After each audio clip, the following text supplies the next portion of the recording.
반갑습니다. 넘치는 교회 심재영 목사입니다. 저는 성남 복정동에서 넘치는 교회를 담임하고 있는 심재영 목사입니다. 귀한 강단에서 말씀 전할 수 있도록 세워주신 우리 김석찬 목사님과 또 대전교회 집사님들, 성도님들께 진심으로 감사의 말씀 드리겠습니다. 특별히 개척교회인 저희 교회를 위해서 기도해 주시고 우리 후원해 주시는 우리 성도님들께 진심으로 감사의 말씀을 드리도록 하겠습니다. 제가 말씀을 전하기 전에 간단하게 제 소개를 하고 시작하겠습니다. 사실 기억하시는 분들 계실지 모르겠지만 제가 12년 전에 여기 왔었습니다. 그리고 말씀을 한번 전한 적이 있는데요. 기억 못 하시겠죠, 그죠? 네, 12년 전에 한번 왔었는데요. 저는 26년 전에 청년 시절에 제 아내의 전도를 받아서 장로교회에 출석해서 거기서 구원받고 그 장로교회에서 3년 만에 사역자로 헌신해서 전도사가 되었습니다.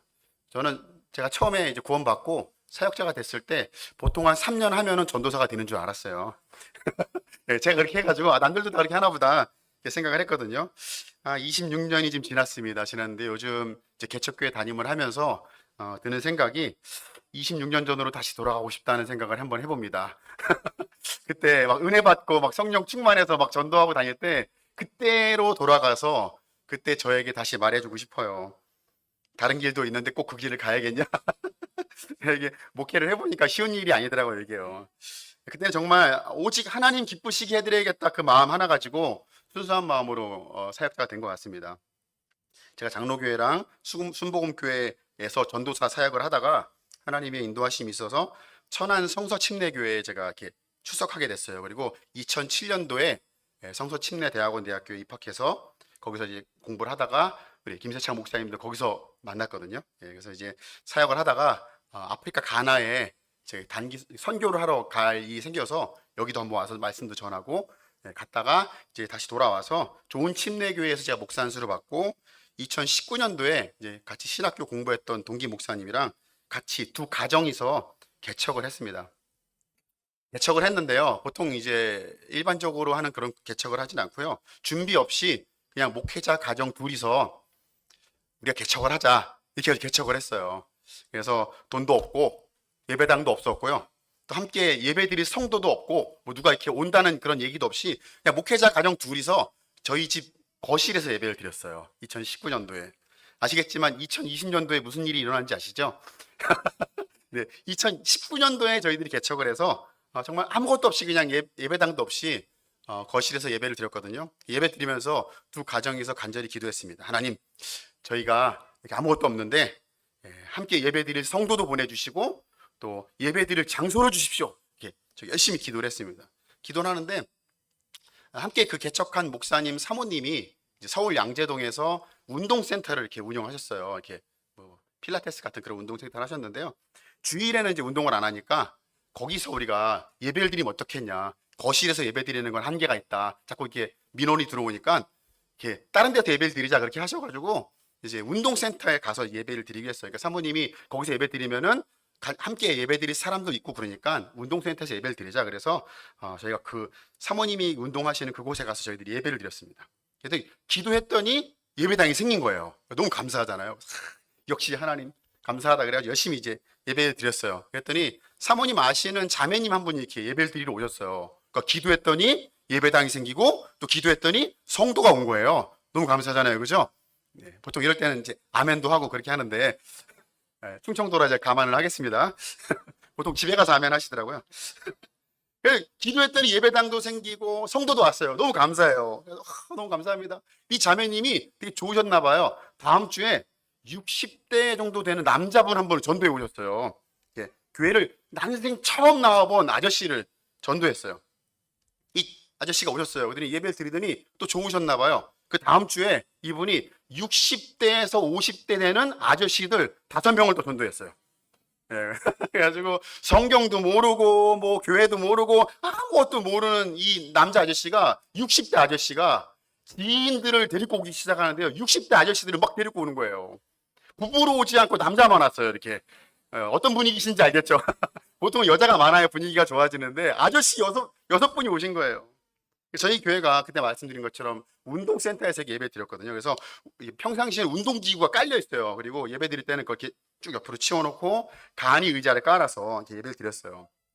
그러니까 교회가 이렇게 생겨야 되는데 운동센터에서 십자가도 없고 뭐 이렇게 성구도 없고 간이 의자 깔아가지고 이게 교회인지 운동센터인지 막 옆에는 하나님 말씀이 안 적혀 있고 막 운동하는 법, 뭐 어깨가 뭉쳤을 때 풀리는 법 이런 거 막 써 있고 막 그런 데였어요 저희들이요. 그러니까 제가 보기에도 교회 같지 않고 이게 뭐 엉망진창이었거든요. 또 교회가 아니니까 식당이 없잖아요. 그러니까 밥을 못 했어요. 그래서 저희들이 도시락을 시켜 먹었거든요. 어쩔 수 없이. 그러니까 이게 교회 같지도 않고 도시락 시켜 먹고 막 그래가지고 이렇게 예배를 드렸어요. 근데 되게 놀라운 사실은 나중에 이 새로 오신 분들한테 물어보니까 이분들이 교회를 단 한 번 좀 가본 적이 없잖아요. 교회를 들어가 본 적이 없으니까 원래 교회가 그런 줄 알았대요. 운동센터 같은 데서 여기 이렇게 간이 의자 깔고 원래 점심에 도시락 먹고 그런 줄 알았대요. 원래. 예. 또 중요한 건 이 새신자다 보니까 이분들이 성서 침례교회가 뭔지 뭐 장로교회가 뭔지 하나도 모르는 거예요. 이분들은요. 그냥 교회면 교회인 거예요.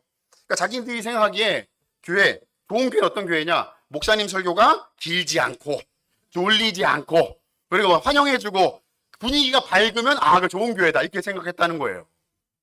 그러니까 여러분들 되게 중요한 게 새신자들 믿지 않은 사람들은 교회가 성서 침례교회인지 장로교회인지 물론 우리들은 중요하지만 그분들한테는 별로 중요하지 않아요. 성경을 침례로 읽는지 세례로 읽는지 별로 중요하지 않고요. 목사님 설교가 졸리지 않고 성도들이 밝게 환영해주고 웃어주고 아멘을 잘하면 그게 좋은 교회라는 거예요. 예, 이제 살짝 분위기가 되기 시작했어요. 이제 예, 이런 식으로 가면 됩니다. 이제 그래서 저희들이 60대 아저씨들이 왔잖아요. 그래서 열심히 섬겼어요. 뭔지 모르지만 막 했어요. 예배 끝나고 이제 목장 모임을 모르잖아요. 그러니까 일단 간식 풀어놓고 뭔가를 했어요. 이렇게 그랬더니 이분들이 감사하게도 시키지도 않았는데 이게 모여 앉아가지고 교제를 하는데 시키지 않았거든요. 근데 돌아가면서 얘기를 하기 시작하는 거예요. 아니 시키지 않았는데 자기들이 알아도 자기가 옛날에 사업을 했었는데 이 사업을 하다가 망해가지고 막 고생한 얘기를 막 하시는 거예요. 그러면 보통 그럼 끝나면 되는데 다음 사람이 또 바톤을 받아요. 내가 옛날에 사고를 당했었는데 죽을 뻔했다고 사고 당한 얘기를 또 막 해요. 또 자기 병 걸린 얘기를 또 막 합니다. 또 자기 이혼한 얘기를 또 막 해요. 쉬지 않고 돌아가면서. 그 6분이 돌아가면서 자기 얘기를 막 하는데요. 저희들이 그냥 모르니까 처음 봤잖아요. 관계도 없고 교회도 안 다니고 그러니까 아유 고생이 많으셨네요. 인생에 파도가 많으셨네요. 이렇게 들어드렸어요. 그랬더니 목사가 자기 얘기를 듣고 리액션을 해줬다고. 보통 목사님이 자기들에게 관심이 없는 것 같은데 이 목사님들은 관심이 많다고 그러면서 막 좋아하시는 거예요. 그냥 저희들은 그냥 의례 그냥 목회자니까 그러셨어요 그랬는데 그렇게 좋아하시더라고요. 자기가 맨정신으로 술도 없이 과자만 깔아놓고 이렇게 자기 얘기를 처음 해봤대요. 보통은 술이 취해가지고 떡이 돼서 막 옛날 얘기하고 막 그랬는데 맨정신에 과자 까놓고 젊은 사람들 이렇게 앞에 놓고 자기 얘기하는 게 처음이라는 너무 재밌대요. 자기 얘기하는 게. 자기 얘기를 어디 가서 이렇게 시원하게 이렇게 한 적이 없는데 자기 얘기를 집중해서 들어주고 이렇게 공감해 주니까 그게 너무 좋았다는 거예요. 자기 생각이요. 그래서 저희들이 좋은 관계가 막 맺었죠. 그러고 이제 있다가 저희들에게 복음을 전했어요. 복음을 전했는데요. 6명 중에 5명이 예수님을 영접하셨어요. 좀 더 아멘이 크게 나와야 되죠, 여기서요. 예, 아까보다 훨씬 더 중요해요. 그 5명이 구원을 받았어요. 교회를 단 한 번도 안 나갔는데 이 구원받은 5분을 데리고 저희 성경 공부를 했어요. 그리고 성경 공부하면서 침례가 왜 중요한지, 주기도문을 우리가 왜 안 하는지, 사도신경을 왜 안 하는지 이걸 막 가르쳐줬어요. 그랬더니 이분들이 침례가 성경적인 게 맞다 그러시는 거예요. 다른 교회는 왜 그렇게 하는지 이해가 안 간다고. 이상한 교회라고. 우리 교회가 진짜 좋은 교회라고 막 칭찬하시는 거예요. 그래서 알았어요. 역시 새신자가 교회에 와야 되는구나. 이게 기존에 있는 사람들은 까다로워요. 이게 뭐 교회가 어쩌고 뭐 분위기가 어쩌고 뭐 여기 색깔이 어쩌고 뭐 밥이 어쩌고 막 말이 많아요. 근데 그분들은 해주면 다 좋아해요. 여기 우리 교회 가는 게 제일 좋은 거예요. 감사하더라고요. 그래서 열심히 60대 아저씨들 저희가 섬겼습니다. 시간이 지나서 예전에 알고 지내던 청년 하나가 교회를 떠나서 방황하다가 저희 넘치는 교회에 출석을 하게 됐어요. 이 청년이 믿지 않은 자매를 사귀고 있었는데요. 우리 교회가 그런 분위기니까 믿지 않은 청년 자매를 전도해 온 거예요. 이렇게. 이 자매도 난생 처음 교회에 왔대요. 교회를 처음 왔어요. 엄청 어색해 하더라고요. 그렇죠? 교회라고 왔는데 운동센터예요. 어깨 뭉치는 거 풀리는 법 이런 거 써 있고 막 그래요. 이상하잖아요. 근데 왔어요. 근데 저희들 뭐 우리 교회 다 같이 똑같이 하는 것처럼 기쁘게 환영해 줬어요. 어서 와주시라고. 또 보시면 알겠지만 제 성향상 이렇게 제가 이렇게 이렇잖아요. 그래서 어서 오시라고 막 저희 교회는 분위기가 이렇게 다운돼 있지 않아요. 막 이렇게 약간 텐션이 높거든요. 막 박수 쳐주고 막 해줬어요. 기쁘게 환영해주고 교제했습니다. 이 자매가 그 다음 주에 또 왔어요. 너무 신기해가지고 교회를 단 한 번도 나가본 적이 없는 사람들, 여러분들 이해가 안 가시겠지만요. 교회를 안 가본 사람들은 주일 아침에 일어나는 게 정말 지옥 같은 거예요. 여러분들이야 이제 당연하게 이렇게 오시겠지만 그 사람들은 주일 아침에 눈을 뜬다는 게 너무 힘든 일이에요. 근데 다음날 또 왔어요. 다음 주에. 제가 물어봤어요. 어떻게 또 왔냐? 대단하다. 그 힘든 과정을 어떻게 이기고 왔냐? 그랬더니 자매가 뭐라고 하냐면은 자기 인생에 자기를 이렇게 환영해 주는 걸 처음 만났대요. 어디 가서 자기를 이렇게 환영해 주지 않는데 이렇게 밝게 자기를 이렇게 기쁘게 받아주는 데를 처음 만났다는 거예요. 그래서 그 주에 집에 가면서 내가 이 교회 또 와야겠다. 그 생각을 했다는 거예요. 그러니까 교회가 좋고 말씀이 좋고 이런 건 둘째 치고 나를 너무 환영해 주니까 고맙더라는 거예요. 그래서 제가 이 자매와 예배 후에 교제하면서 좋아하는 게 뭐야? 이렇게 물어봤더니 캠핑 가면서 이렇게 가가지고 불멍하는 걸 좋아한다는, 요즘 그런 거 좋아하잖아요. 젊은 사람들이 캠핑 가서 불멍하고 이런 거 좋아한대요. 그래서 좋아한다니까 해줘야죠, 그죠? 그래서 우리 성도들하고 같이 캠핑을 가자, 우리가 불멍을 하자. 그래가지고 이제 다 같이 가서 캠핑장 가서 고기를 또 잔뜩 구워가지고 열심히 먹였어요. 그리고 불 딱 피워놓고 불멍을 하는데 분위기가 되잖아요. 이렇게 딱 불멍을 하니까 감성에 젖어가지고 하늘을 탁 쳐다보면서 갑자기 자기 소개 얘기가 또 나오기 시작하는 거예요. 슬슬 물어보지도 않았는데 자기 아팠던 과거를 꺼내기 저는 당황했어요. 이 자매가 아직 나랑 관계가 없는데 이런 얘기를 하면 좀 곤란한 것 같은데 자기가 엄마랑 힘들었던 얘기를 하는 거예요. 그래서 이제 옆에 자리를 옮겨가지고 복음을 전했어요. 이 자매님이 거기서 또 예수님을 개인의 구주로 영접을 한 겁니다. 너무 감사하죠. 그래도 침례 순종했어요. 침례를 줬어요, 저희들이요. 이 자매가 이제 구원받고 침례를 받으니까 소문이 났어요. 그래서 믿지 않는 형제 자매를 사귀는 커플들이 우리 교회에 관심을 갖기 시작했어요. 그리고 믿지 않는 자매와 사귀는 청년들이 저희 교회에 등록을 했습니다. 그리고 자신과 사귀고 있는 불신자 배우자를, 그러니까 청년을 전도했어요. 그래서 자매가 믿지 않는 남자 청년을 전도하고 형제가 믿지 않는 자매를 전도했어요. 저희 사역자들은 또 이렇게 해가지고 그들에게 또 복음을 전했어요. 현재 그 커플들 모두 다 구원받았고요. 한 커플만 빼고 다 결혼했어요, 지금. 저희 교회에서. 결혼하고 아이도 낳았어요. 그래서 예배 드리고 있어요, 지금 저기가 교회에서. 다 교회에 나왔습니다. 그래서 저희들이 이제 그렇게 아이들을 열심히 섬기고 청년들 섬겨가지고 이제 성도들이 이제 늘어나게 됐죠. 저희들 성도가 대부분 나이가 처음에는 이제 20대였는데 지금 이제 30대가 됐죠. 결혼했으니까. 이제 30, 40대로 지금 다 주로 청년들이 돼 있는데요. 보통 이제 이렇게 젊은 사람들이 캠핑을 좋아하잖아요. 저희들 좋아하니까 그럼 우리가 시즌마다 좋아하는 거 하자. 그래가지고 캠핑을 가는데요. 우리끼리 캠핑하고 불멍하고 이렇게 돌아오는 게 아니고요. 캠핑장으로 믿지 않은 불신자들을 초청을 해요. 그러니까 캠핑 가자고 불러요. 교회 가자고 하지 않고 캠핑 가자. 그래가지고 그들 초청해서 고기를 구워 먹이고 같이 운동도 하고 같이 불멍도 하면서 교제한 다음에 거기에서 마음의 문이 열려가지고 이렇게 좀 이렇게 가능성이 있는 형제자매들을 교회로 그 다음에 초청하는 그렇게 전도를 위해서 저희들이 캠핑을 계속 하고 있어요. 올 3월에도 갔다 왔고 5월에도 이제 대학원 대학교로 캠핑을 갔는데요. 당일치 캠프닉이라고 하죠. 갔다 왔는데요. 올 5월에도 저희 우리 교회에 온 지 얼마 안 된 새신자 자매가 하나 있는데 이 새신자 자매가 또 다른 불신자 자매를 전도했어요. 전도했는데요. 초등학교 아이 둘을 이제 데리고 온 거예요. 이 자매가. 여러분들은 그냥 왔나보다 하실지 모르겠지만 개척교회 입장에서는 장년부 하나가 들었고요. 주일학교 2명이 들은 거예요. 얼마나 감사해요. 와, 요즘 전도해도 교회를 안 오는데 캠핑장에 오라고 해서 온 거예요. 애를 데리고 그 먼 거리를. 집이 서울인데 이천까지 왔어요. 교회 오라고 하면 안 오는데 왔어요. 그래가지고 또 저희들이 왔으니까 어떻게 해요? 열심히 고기 구워 먹여야죠. 제가 또 음식 준비해가지고 열심히 구워가지고 먹이고, 또 저랑 같이 사역하는 그 목사님은 아이들 데리고 가서 공놀이, 사실 그분 운동도 잘 못하시는 분인데 애들 놀아주겠다고 운동하고 열심히 놀아줬어요. 그랬더니 아이들이 좀 있다가 자기 엄마한테 가가지고 물어본 거예요. 엄마, 이 사람들 뭐 하는 사람들이야? 아저씨가, 저기 있는 아저씨 음식을 되게 잘해. 이 아저씨는 운동을 되게 잘해. 우리랑 되게 잘 놀아줘. 뭐 하는 사람들이야? 실제로 이렇게 물어봤어요. 그래서 엄마가 아이들한테 교회 캠핑 간다고 말을 안 한 거예요. 그냥 캠핑장 간다고 한 거예요. 그러니까 애들이 모르는 거야. 그래서 엄마가 여기 교회 다니시는 분들이고 저분들 목사님들이야. 이렇게 설명했다는 거예요. 나중에 다 끝나고 아이들이 집에 가는데 엄마한테 이렇게 말했다고 합니다. 엄마, 교회 사람들 되게 좋은 것 같아. 우리 이 교회 또 나가자. 이렇게 말했대요. 집에 가면서. 결국 이 자매님과 아이들은 그 다음 주 주일에 또 교회에 왔어요. 예배에 참석했고요. 그리고 지난달에 구원 상담을 통해서 자매님이 예수님을 개인의 구주로 영접했습니다. 그리고 정말 이 아이들도 열심히 교회 출석해서 주일학교가 저희들이 3명에서 5명으로 부흥했어요. 제가 열심히 주일학교 사역을 하고 있어요, 지금요. 그래서 개척을 하고 나서 저희 개척교회는 신자들을 초청해서 기존 성도들이 온 사람은 거의 없어요.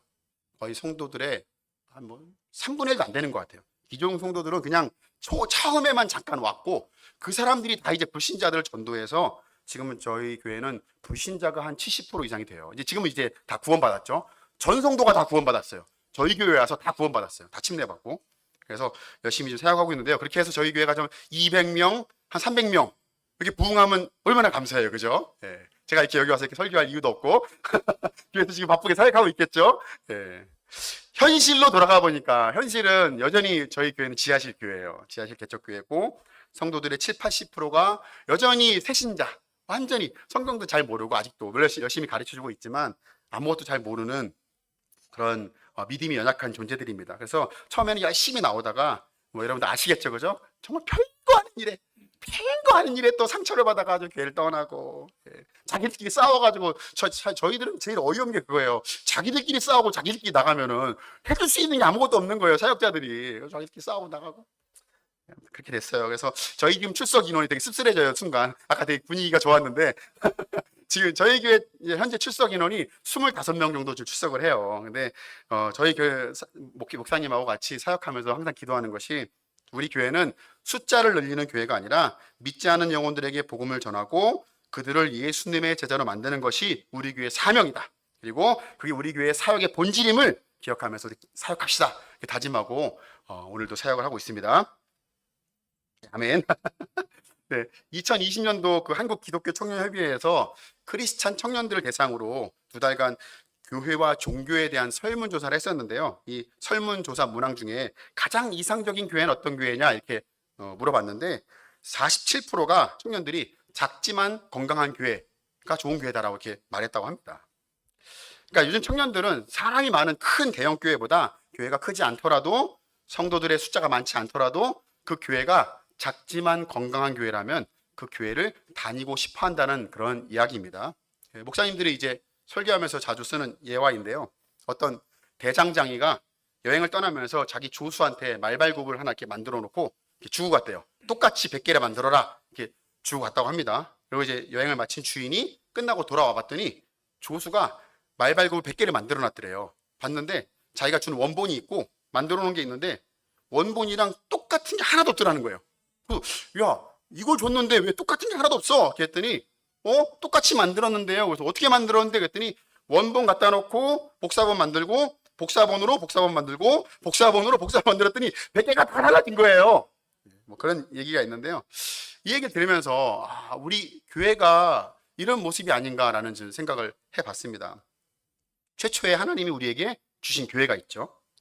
아마 사도들이 세운 이 초대교회가 아마 하나님이 주신 최초의 건강한 교회가 아니었을까 생각을 해봅니다. 근데 시간이 지나면서 교회는 처음 주님이 원하셨던 그 교회의 모습과 계속해서 달라지게 됐죠. 그 사람들이 깨닫고 종교개혁을 해야겠다 그래서 교회를 또 바꿔나갑니다. 계속 바꿔가는데 여전히 초대교회를 닮아가는 게 아니라 그 전에 했던 교회를 계속해서 바꿔갔겠죠.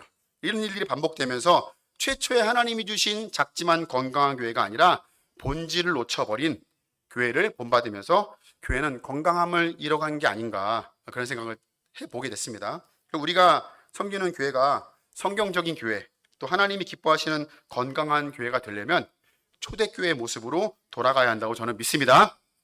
그래서 우리 대전 성서침례교회 또 넘치는 교회가 하나님이 기뻐하시는 건강한 교회가 되려면 어떻게 해야 될까 고민하다가 오늘 본문에 나오는 이 초대교회 이야기를 통해서 2가지 가르침을 여러분들과 나누고 오늘 말씀을 나누도록 하겠습니다. 하나님이 기뻐하시는 건강한 교회는요, 첫 번째로 말씀을 가르침받는 교회입니다. 초대교회가 생기면서 사도들이 가장 먼저 한 일은 말씀을 가르친 거예요. 오늘 본문 42절 말씀을 보면요, 그들이 사도의 가르침을 받았다라고 이렇게 지금 성경이 말하고 있어요. 이 부분을 헬라어 언어로 보면요, 그들이 규칙적으로 사도들의 가르침에 몰두했다라는 뜻이 된대요. 원래 뜻이 뭐라고요? 규칙적으로 사도들의 가르침에 몰두했다. 그러니까 단순히 말씀을 교육받았다가 아니라 매번 시간을 정해놓고 정기적으로 하나님 말씀에 몰두해가면서 배웠다라는 뜻이라는 거예요. 그러니까 교회가 건강해지고 성도들이 건강하게 신앙생활 하려면요, 가장 먼저 하나님의 말씀을 정기적으로 가르침 받아야 돼요. 그러니까 자기가 아무리 신앙생활을 오래 하고 기도를 막 몇 시간씩 하고 우리 안에 신령한 은사가 있어 능력을 발휘한다 할지라도 하나님의 말씀을 정기적으로 배우지 않으면 건강한 신앙생활을 할 수 없다는 거예요. 너무너무 중요해요. 말씀이 없는 사람이 건강한 신앙생활을 할 수 없습니다.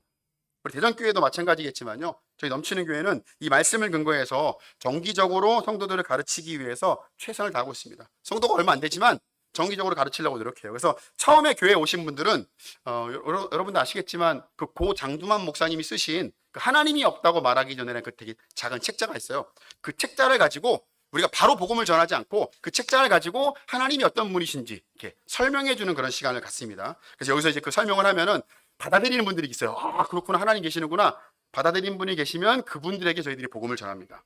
그리고 그분들이 예수님의 개인의 구주를 영접하면은 그분들을 상대로 4주간 새신자 성경 공부를 하고 있거든요. 그리고 새신자 성경 공부가 끝나면은 구약 전체를 12주 만에 배우는 구약 성경 공부를 또 하고 있습니다. 그리고 그게 끝나고 난 사람에 한해서 12주 제자 양육, 또 12주 성경 공부, 또 종말론, 또 성경적 재정 세미나 이런 것들을 정기적으로 저희들이 가르치고 있습니다. 그리고 앞으로 또 구원 상담 세미나, 또 결혼 대상자를 위한 결혼 예비 학교 이런 것들을 준비해서 가르치려고 저희들이 하고 있습니다. 우리가 신앙생활을 할 때 말씀을 왜 배워야 되는지 아십니까? 우리가 말씀을 배우지 않고 신앙생활하면요, 말씀에 기록된 하나님이 아니라 자기가 상상하는 하나님을 믿게 돼요. 동의하세요? 말씀을 읽지 않고 말씀을 내가 공부하지 않으면 상상하는 하나님을 믿어요. 여러분들 옆에 성도들 보세요. 여러분들 주변에 아시는 분들 보세요. 그분이 하나님에 대해서 뭐라고 말하는지 들어보세요. 보통은 자기가 상상하는 하나님을 말해요. 성경에 기록된 성경에서 하나님이 뭐라고 말씀하시는지 근거로 말하지 않고 내 생각엔 이런 것 같은데 하나님이? 내가 아는 하나님은 이런데라고 자기가 상상하는 걸 말을 해요. 왜냐하면 공부하지 않았기 때문에 그렇습니다. 그래서 정기적으로 말씀을 가르침받지 않으면 우리는 자연스럽게 기록된 하나님이 아니라 상상하는 하나님을 믿게 돼요. 여기서 이 오늘 말씀에서 가르침을 받는다는 말은요, 단순히 지식으로 배웠다는 말이 아니에요. 마태복음 28장 19절에서 20절에 예수님이 이렇게 말씀하고 있습니다. 같이 한번 읽어볼까요? 시작. 그러므로 너희는 가서 모든 민족을 제자로 삼아 아버지와 아들과 성령의 이름으로 침례를 베풀고 내가 너희에게 분부한 모든 것을 가르쳐 지키게 하라. 이 말씀을 보면 하나님의 말씀을 가르친다는 것은 그냥 교실에서 강의식으로 지식을 전달하는 게 아니라 예수의 사랑을 배우고 깨달아 삶에서 그 말씀대로 살아낼 수 있도록 삶으로 지키게 해라. 그러니까 지키게 하기 위해서 가르치는 거예요. 그냥 성경 공부를 하는 게 아니라 내가 삶에서 지킬 수 있도록 말씀을 가르치는 거예요. 그래서 예수님도 어떻게 해요? 그 예수님의 사랑을 삶으로 지켜 보여주셨잖아요. 그죠? 예수님이 강의식으로 사랑은 이런 거야, 사랑한다, 1번, 사랑은 이런 것, 2번, 이런 것 이렇게 말하지 않고 자신의 삶으로 보여주셨다는 겁니다. 영혼들을 불쌍히 여겨주시고요, 약자편에 서서 그들을 보호해 주셨어요. 그리고 용서와 그리고 오해당하고 비난당하는 것을 스스로 몸내 감내하면서 그거를 인내해 주시고 그 용서하는 것을 몸으로 보여주셨다는 겁니다. 그리고 묵묵히 십자가 지는 것을 보여주셨어요. 십자가 지라고 가르친 게 아니라 보여주셨어요. 그래서 십자가 사랑을 통해서 하나님의 사랑은 머리로 하는 게 아니라 삶으로 하는 것임을 보여주신 줄로 믿습니다. 그래서 요한복음 13장 34절 이하에 이런 말씀이 있어요. 예수님께서 새 계명을 너희에게 주노니 뭐라고 그래요? 서로 사랑하라. 그리고 끝나지 않았어요. 그 다음에 이어서 뭐라고 말씀하세요? 내가 너희를 사랑한 것 같이 너희도 서로 사랑하라. 이어서 35절에 너희가 서로 사랑하면 이로써 모든 사람이 너희가 내 제자인 줄을 알리라. 배워서 한 게 아니라 너희가 사랑을 실천하면 그 사랑하는 실천을 보고 사람들이 아, 예수님의 제자구나. 그 다음에 알게 된다는 거예요. 그러니까 사랑에 대한 정의나 의미를 설명해 주시지 않고 어떻게 살아야 되는가에 대한 행동 지침을 말씀해 주고 있는 겁니다. 그러니까 사랑이 명사가 되지 않고 동사가 되기를 바라셨다는 겁니다. 원래 우리가 저와 여러분들 어떤 존재였는지 여러분 아십니까? 이게 되게 중요해요. 말씀을 우리가 읽는 것도 중요하고 말씀을 실천하는 것도 중요한데 그 시작점이 되게 중요하거든요. 저와 여러분들이 어떤 존재였을까요? 신실하고 지금 여기 막 잘 갇혀 있고 은혜 충만한 원래 그런 존재였을까요, 우리가? 그렇지 않죠. 에베소서 2장 3절, 2절 3절에 이렇게 말씀하고 있어요. 에베소서 2장 3절, 2절과 3절을 제가 기니까 요약하겠습니다. 그때 너희는 이 세상 풍조를 따르고 공중 권세 잡은 자를 따랐으며 육체의 욕심을 따라 지내며 육체와 마음에 원하는 것을 따라 지내는 사람들이었다. 여기 육체와 마음이 원하는 게 어떤 거예요? 시기하고 질투하고 원방하고 수군수군대고 미워하고 용서하지 못하는 우리는 본질상 진노의 자녀였어요. 이게 되게 중요해요. 우리가 누구였다고요? 본질상 진노의 자녀였다는 거예요. 성령으로 충만해가지고 은혜 받고 헌신하고 순종하는 좋은 사람이 아니라 우리는 원래 본질상 진노의 자녀였어요. 우리는 그리스도 밖에 있었던 사람이에요. 약속과 상관없었던 사람들입니다. 소망이 없는 사람들이었어요. 근데 그런 우리를 위해서 예수님이 십자가로 막힌 담을 허무시고 원수된 우리를 십자가로 화목케 하신 거예요.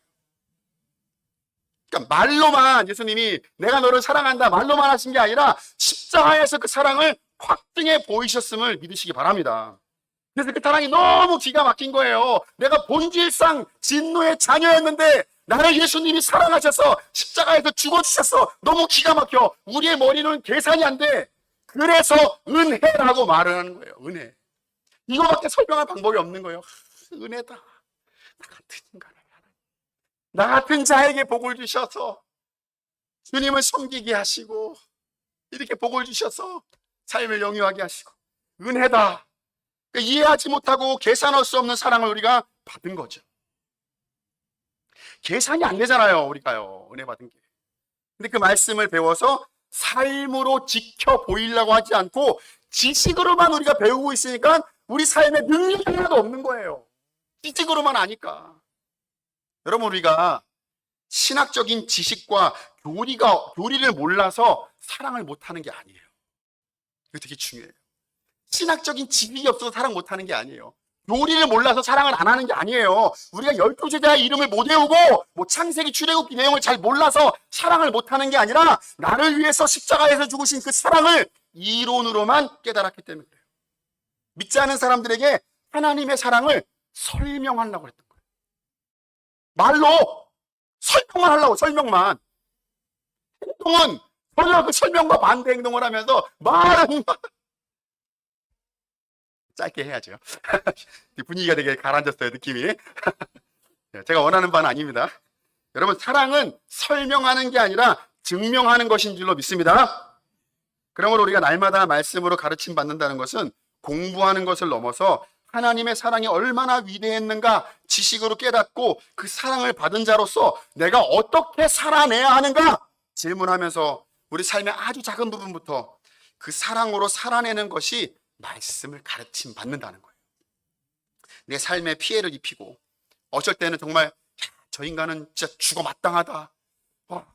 안 죽어버리나? 막 그런 마음이 드는 사람들이 있어요. 그죠? 우리 집에도 있고요. 그죠? 내 주변에 있어요. 그냥 꼴밤이라도 때릴까? 막 이런 사람들이 우리 주변에 있어요. 그런 마음이 들 때, 그런 미운 사람들이 나를 막 힘들게 하고 어렵게 할 때 주님께서 나를 위해서 길이 참으시고 인내한 것처럼 나도 한번 인내하는 겁니다. 정말 이해 안 되고 정말 한심한 행동을 하는 그 형제자매들을 바라보면서 어휴 이렇게 하지 않고 잘했다고 칭찬해 주는 거예요. 그 말이 나올 리가 없죠, 그죠? 이게 자매님 생각을 좀 해보세요. 이게 나오잖아요. 이렇게 우리가 이빠른 말 하고 싶어 하잖아요. 근데 그렇게 하지 않고 잘했다고 칭찬해 보는 거예요. 대단한 걸 요구하는 게 아니라니까요. 잘했다. 해보는 거예요. 꼭 해보세요, 집에 가서. 누구라고 특정하진 않게요. 집에 가서 꼭 해보세요. 예수의 마음으로 기다려주고 예수의 마음으로 웃어주는 거예요. 여러분, 십자가의 능력은 엄청난 거 있는 거 아니에요. 내 옆에 있는 사람들 보고 그냥 따뜻하게 웃어주는 거예요. 육신의 눈으로 볼 때는 어리석고 그게 미련해 보이고 그렇게 해서 결과가 일어나요. 그렇게 하면 나 더 무시해요. 그렇게 하면 난 업신여겨라고 우리가 반박하고 싶죠. 왜냐하면 사실은 팩트를 반박하는 것보다 내가 그게 하고 싶지 않거든요. 그 인간을 용서하고 싶은 마음이 내 안에 없어. 그래서 아유 그렇게 하면 그 사람이 버릇 나빠져요. 막 이렇게 변명하고 싶거든요. 근데 어리석고 미련한 그 길이 바로 십자가의 길입니다. 그리고 십자가 뒤에는 뭐가 있어요? 부활이 있다는 것을 기억하시기 바랍니다. 이게 십자가의 은혜를 내가 경험하면 부활이 있다는 것을 알기 때문에 못해요. 이게 부활할까봐, 그죠? 예. 부활의 능력이 나타나는데 기적이 일어날까봐 큰일 나지. 부활의 능력이 나타나면. 예. 그런 소리는 안 합니다. 예. 이러한 삶은 말씀을 정기적으로 교육받은 자만 살아낼 수 있어요. 여러분 당장 오늘 집에 가서 해보세요. 안 돼요. 그게 될 리가 없어요. 우리는 안 돼요. 우리가 누구였다고? 본질상 진노의 자녀. 이거 잊으시면 안 돼요. 우리 그런 사람이기 때문에 안 돼요. 그래서 말씀을 배워야 돼요. 그리고 그 안에 내가 충분하게 은혜를 받고 말씀으로 내 삶의 모든 것이 회복되어져야 이 삶을 살아낼 수 있는 겁니다. 여러분들 건강한 교회에서 신앙생활하기 원하십니까? 목사님을 통해서 정기적으로 말씀을 배우시기 바랍니다. 좀 더 크게 아멘하면 좋을 것 같아요. 물론 집에 가서 아멘 하시겠죠. 네, 근데 여기서 한번 해보세요. 받은 말씀 붙들고 예수의 사랑으로 살아내시는 저와 여러분 되시기에 예수님의 이름으로 축원합니다. 마지막으로 하나님이 기뻐하시는 건강한 교회는요, 서로 교제하는 교회래요. 무슨 교회요? 서로 교제하는 교회.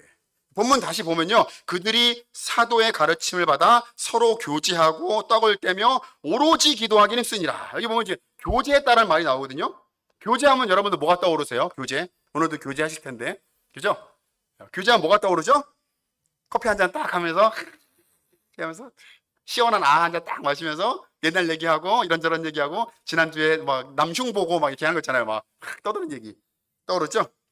이 원래 헬라어 원어를 보면요, 이 교제의 뜻이 코이노니아래요. 코이노니아를 많이 들어보셨죠, 그죠? 저희 교회에서는 이걸 말하면 아무도 몰라요. 교회를 다녀본 적이 없기 때문에 그게 무슨 말이에요? 뭐 헬라어도 몰라요. 헬라어가 뭐예요? 몰라요. 아무도 몰라요. 여기는 다 아는 줄로 믿습니다. 네, 코이노니아, 친교, 나눔, 사귐, 공동체란 뜻이에요. 근데 이 코이노니아의 원래 어원을 찾아 들어가면 코이노스란 단어가 나와요. 코이노스는 공동으로, 공유하다라는 뜻이 있대요. 코이노스가 뭐라고요? 공동으로 쓴다, 공유하다라는 뜻이에요. 그래서 사도행전 4장 32절 말씀에 이런 말씀이 나와요. 믿는 무리가 한 마음과 한 뜻이 되어 모든 물건을 어떻게 해요? 서로 통용했다라서 통용이라는 말이 뭐예요? 바로 이 코이노스란 뜻이에요. 공동으로 떴다, 공동으로 나누었다 라는 그런 뜻이 됩니다. 근데 마가복음 7장에 보면요, 또 이 말이 나와요. 바리새인들이 예수님께 말하는 장면이 나오거든요. 예수님이 이렇게 말해요. 당신의 제자들은 장로들의 전통을 준행하지 아니하고 부정한 손으로 떡을 먹습니까? 이렇게 물어봐요. 여기서 이 부정하다라는 말도 코이노스예요. 자, 그럼 이제 종합해 보면 코이노스의 뜻이 두 개인데, 하나가 뭐라고요? 첫 번째는 공동으로 공유하다, 두 번째는 부정하다, 더러워지다 라는 뜻이 있다는 겁니다. 제가 이 말씀을 코이노스라는 단어를 가만히 생각해 봤는데요, 이런 생각이 들었어요. 공동으로 공유하면 어떻게 된다? 예, 그렇죠. 앞에 하면 뒤에가 다 나와야 되는데 공동으로 공유하면 뭐가 나온다? 부정해지거나 더러워진다. 이게 맞아. 그렇구나. 공동으로 공유하면 더러워지는 거구나. 이게 같이 쓰면은 더러워지는 말이 되는구나. 그러네, 맞네. 혼자 쓰면 더러워질까요, 안 더러워질까요? 물론 더럽게 쓰는 인간들이 있어요. 그거 혼자 쓸 때 그렇게 더럽게 쓰는 있는데, 아무튼 보통으로 혼자 쓰면 더러워지지 않아요. 깨끗하게 써요. 근데 다 같이 쓰면은 금방 더러워져요. 제가 예전에 여기 천안에서 사역할 때 중고등부 사역을 했거든요. 교회에 갔더니 찬양팀이 없는 거예요. 여긴 찬양팀이 얼마나 은혜가 되는지 너무 감사해요. 막 감동이 되더라고요. 근데 그 교회 갔는데 찬양팀이 없는 거예요. 중고등부 애들도 다 이렇게 우울하게 앉아있고 이렇게 있더라고요. 그래서 제가 직접 아이들을 악기를 가르쳐야겠다. 뭐 잘 못하지만 한번 해봐야겠다. 그래가지고 악기를 가르치려고 갔더니 찬양팀이 없으면은 뭐가 없을까요? 악기가 없죠, 그죠? 찬양팀이 없는데 그랜드 피아노 하나 있는데 그랜드 피아노도 건드리면 안 돼. 아시죠? 건드리면 큰일 나요. 이거는 그 사진분이 이렇게 매 눈으로 쳐다보고 계세요. 저거를 누가 건드리나, 저거 어떤 놈이 가가지고 손목을 팍 친 마음으로 째려보는 분이 계세요. 그래가지고 함부로 치면 안 돼. 그래가지고 악기가 없는 거예요. 그래가지고 이거 어떻게 하나 하다가 집에 이제 제가 기타가 있었거든요. 제가 기타를 쳤는데 장모님이 제가 사역할 때 우리 전도사 사역할 때 잘 쓰라고 그래서 귀한 거 써야 되니까 좋은 기타 사주셨어요. 지금 생각해도 제 생각엔 정말 비싼 기타였어요. 대충 가격은 말하지 않을게요. 엄청 비쌌어요, 이 기타가. 그래서 너무 좋은 기타 주셔가지고 제가 막 이렇게 애지중지했던 기타가 있거든요. 근데 그거밖에 없으니까 그걸 들고 가야겠다. 들고 갔어요, 교회. 가가지고 아이들을 가르쳐야겠다 했더니 갖다 놨어요. 그때 애들이 기타를 처음 봤잖아요. 난리가 난 거예요, 이제. 다 먹어치는 거야. 동네 장난감이 됐어. 막 이놈이 와서 치고 여기 세워놓고 가고 저놈이 와 치고 여기다 세워놓고 가고 저기다 세워놨는데 보통 넘어지거든요, 기타는요. 이리로 꽉 넘어지고 저리로 꽉 넘어지고 자매가 앞에서 그거 들고 이렇게 장난치다가 춤추다가 기타 끈이 풀어졌어요, 이렇게. 제가 이렇게 앞에 앉아있는데 이렇게 춤을 추더라고요. 그래서 저거 언젠간 절단나지 저거 큰일 나는데 이렇게 쳐다보고 있었는데 아니나 다를까 스트랩이 풀어졌어요. 이렇게 공중 낙하를 했거든요. 제가 그걸 이렇게 슬로 비디오로 봤어요. 이렇게 정말 0.1초 만에 떨어졌는데 저한테는 1시간처럼 떨어졌어요. 이렇게 땅바닥에 떨어졌는데 배가 빡 하고 떨어진 거예요. 그럼 보통 어떻게 반응하죠? 어머 이거 어떻게 이렇게 하거나 수리해서 배상을 하거나 비슷한 가격의 걸 사놓으면 되잖아요. 그죠? 어머 어떻게 그러고 세워놓고 갔어요. 그 자매는. 지금 이제 애기 엄마가 돼서 한 30대 후반이 됐는데요. 그 자매가. 예, 잘 먹고 되게 잘 사는 것 같은데 전화를 해볼까 생각 중에 있어요. 다시 갚을 생각 없냐? 누구 가버렸어요. 제가 막 억장이 무너지는 거예요. 막 저 혼자 썼을 때는 막 그 기스 날까봐 막 하드 케이스에 모셔놓고 막 이렇게 막 제습기 갖다 놓고 막 기스 날까봐 이렇게 했는데 박살이 났습니다. 그래서 깨달았죠. 공유하는 순간 더러워지고 부서지는구나. 나중에 제가 기타 수리해서 그 교회 나중에 나올 때 청년부에 기증하고 나왔어요. 야, 니를 써라. 제가 기증하고 나왔는데요. 여러분, 공동으로 공유하면 어떻게 돼요? 더러워지는 거예요. 더러워지는 거를 당연히 여겨야 돼요. 왜 이렇게 더럽겠어? 중학교는 왜 이렇게, 중고등부에도 왜 이렇게 더럽겠어? 당연히 여기셔야 돼요. 잔소리 하면 안 돼요. 이런 관점에서 코이노니아를 한번 생각해 보겠습니다. 코이노니아는 단순히 차 한 잔 마시면서 그랬어 이렇게 수다 떠는 그런 사귐이 아니라 교제하는 가운데 서로의 속마음을 공유하고 아픔과 슬픔을 공동으로 받아들이므로 나도 그 마음처럼 아파지고 내 감정도 더러워지는 깊은 교제의 관계를 말하는 거예요. 적당히 선 긋고 나 여기까지만 할래. 깊은 얘기를 못 듣겠어. 막 선 긋는 게 아니라 그 모든 걸 같이 공유하는 것을 교제라고 말을 합니다. 여러분, 예수를 믿는다는 건요, 자기만을 위해서 혼자 깨끗이 살던 사람이 내 삶의 자리에 다른 사람들을 초대해서 깨끗했던 집이 더러워지는 것을 받아들이고 감수하는 거예요. 제가 목회를 하면서 지금까지 꾸준히 하는 사역 중에 하나가 학생 청년들을 집으로 초대해서 밥을 먹이는 사역이거든요. 이 사역은 꼭 하고 있어요. 그래서 밥을 열심히 해 먹이고 있는데요. 매주 금요일마다 저희 집으로 학생 청년들을 초대해가지고 밥을 먹였어요. 전도사 때부터 했어요. 전도사 때 이렇게 무슨 목사님이 시켜서 한 게 아니라 제가 전도하고 믿지 않은 애들을 전도하고 이렇게 아이들을 제자화하려면은 이거밖에 없겠다는 생각이 들어요. 예수님도 제자들을 데리고 다니면서 이렇게 오늘은 파트 1 인간론에 대해서 공부하겠습니다. 이렇게 하지 않고 데리고 다니면서 기도하고 같이 밥 먹고 그죠? 기적 보여주고 기도하고 같이 다녔잖아요. 그래가지고 사역은 이거밖에 없는 것 같아. 저 개인적으로 그런 생각이 들어가지고 저희 집에 매주 불러가지고 밥을 해 먹이고 같이 교제를 했습니다. 주일 설교 말씀을 교제하는 시간을 같이 나누면서 묵상하고 기도하는 시간을 가졌는데요. 이 모임을 통해서 진짜 많은 열매가 있었어요. 청년들이 나중에 간증을 했는데요. 자신이 금요일마다 이제 저희 집 목장에 이제 오니까 친구들이 금요일마다 이렇게 모이잖아요. 불금이니까 청년들은 불금에 야 모여라 이렇게 문자를 보냈는데 자기가 맨날 그 약속을 거절했대요. 나 갈 데가 있어서 못 가 미안해. 안 갔대요. 거절하면서 농담식으로 내가 금요일마다 가는 데가 있어. 거기 맛집인데 수장님 음식 되게 맛있게 해주시고 되게 재밌어서 가야 돼. 모임도 사람들이 되게 좋은 사람 모여가지고 빠질 수가 없어. 이렇게 농담식으로 말했대요. 그랬더니 그 친구들이 자기 친구가 매주 맛집에 간다는데 자기를 소개 안 해주는 거예요. 자기 안 부르는 거야. 그러니까 이상하잖아. 자식이 왜 안 하던 짓을 하고 맛있는 게 있으면 나도 초대해야지. 나를 왜 안 부르는 거야. 너무 궁금하더래요. 이 청년들이 너 안 와도 돼. 나는 여기 되게 폐쇄적인 모임이라 나 못 와. 이렇게 해가지고 실제로 막았대요. 약간 데리고 오기 싫어가지고 사람 많아지면 자기 음식 뺏길까봐. 그래서 안 불렀다는 거예요. 이 청년들이 너무 친구들이 궁금해가지고 자기를 데리고 가라고 해서 저희 목장에 왔어요. 왔더니 전도사가 밥을 하고 있는 거예요. 이렇게. 그래서 음식을 먹이고 삶을 나누고 했는데요. 이 청년들이 거기서 마음의 문이 열려서 복음을 듣고 침례 순종하는 일들이 났어요. 너무 감사한 거예요. 교회로 오라고 그러니까 교회로는 오기 너무 불편한 거예요, 청년들이.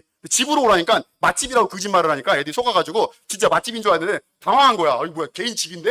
여기 뭐 하는 데야? 아, 이게 들어가 봐. 밥상이 차려져 있으니까 맛있게 먹고 교제하다 보니까 마음의 문이 열려가지고 또 눈물 흘리면서 또 막 뭐 기도 제목 내놓고 그래가지고 은혜 받고 교회로 와서 침례 받는 일이 많아지기 시작했습니다. 그렇게 한 2, 3년 섬기니까요. 또 한 청년이 은혜 받았어. 그래가지고 자기도 저처럼 이렇게 영혼들을 섬기고 싶다고 제자가 만들어진 거예요. 그래서 자기가 혼자 살던 집을 오픈해가지고 매주 하기는 힘드니까 한 달에 한 번씩 이렇게 목장을 하겠다 했어요. 사실 목장하기 전에는 음식을 많이 만들 필요가 없잖아요. 그죠? 혼자 먹는데 무슨 음식을 많이 해요. 그죠? 그 음식을 만들 필요도 없고, 삶이 막 어지러질 필요도 없고, 그러니까는 집 깨끗하게 이렇게 해가지고, 인스타 감성으로 이렇게 예쁘게 꾸며가지고, 막 이렇게 조명도 놓고, 막 이렇게 하얗게 카페트도 깔고 막 그랬는데, 이제 사람들을 초대하잖아요. 난리가 난 거예요, 이제. VIP도 섬겨야 되죠. 끝나고 나면 설거지 치워야 되죠. 쓰레기 치워야 되죠.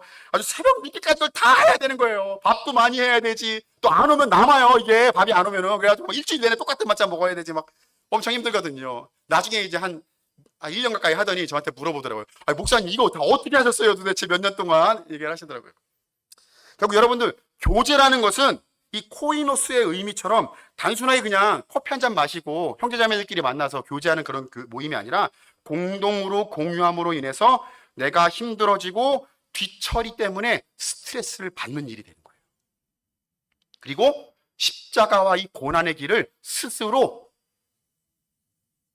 수용해서 그 길을 살겠다고 다짐하는 길이 바로 교제한다는 얘기 뜻이 됩니다. 근데 여러분 성경을 보면요, 결국 예수님도 저와 여러분들을 위해서 뭐 해주셨어요? 코이노스 해주셨어요. 그리고 초대교회도 성도들 간에 서로 코이노스 했어요. 자신만을 위해서 살던 사람들이 다른 사람들을 위해서 자신의 것을 공유하는 교제의 삶을 살았다고 성경은 말을 하고 있습니다. 결론입니다. 초대교회가 말씀으로 가르침받고 교제했다는 말은 단순히 성경 공부하고 커피 한 잔 마시고 헤어졌다 그런 말이 아니라 형제자매들의 아픔을 공유하고 실제적으로 내가 가진 것을 나누고 섬김으로 예수님께서 실천하신 이 코이노스의 삶을 그들도 실천했다. 그리고 그렇게 실천했더니 교회가 건강하게 세워졌더라 라는 것이 오늘 성경의 이야기입니다. 말씀을 정리하겠습니다. 하나님이 기뻐하시는 건강한 교회는 말씀으로 가르침받는 교회입니다. 정기적인 성경 공부를 통해서 내가 상상하는 하나님이 아니라 말씀에 기록된 하나님을 배우는 것은 선택이 아니라 필수입니다. 그래서 십자가의 사랑을 지식이 아니라 삶으로 실천할 때 우리 대전 성서 침례교회는 건강한 교회로 성장할 줄로 믿습니다. 마지막으로 하나님 기뻐하시는 교회는 서로 교제하는 교회예요. 진정한 교제는 내 삶이 더럽혀지고 망가지는 것을 두려워하지 않고 공동으로 공유하고 나누는 것입니다. 예수님께서 우리를 위해서 코이노스 해주신 것처럼 우리도 코이노스하며 따라갈 때 우리 교회는 건강한 교회로 성장할 줄로 믿습니다. 오늘 귀한 자리에서 말씀 전할 수 있도록 초청해 주셔서 다시 한번 감사의 말씀 드리겠습니다. 저희 넘치는 교회는 비록 작은 교회이고 성도들이 다 초신자예요. 그래서 사실은 믿음도 없고 교회도 잘 안 나오고 헌금도 안 하고 그래요 좀. 하지만 되게 부족하지만 말씀을 잘 가르치고 예수님 안에서 교제할 때 건강한 교회로 세워져 갈 줄로 믿습니다. 넘치는 교회가 영원 구원하여서 제자 삼는 건강한 교회 되도록 기도 많이 해주시기 바랍니다. 그리고 넘치는 교회를 위해서 코이노스 해주시는 우리 대전교회와 우리 성도님들의 삶 가운데 하나님의 은혜가 날마다 넘치길 저희들 기도하겠습니다. 감사합니다.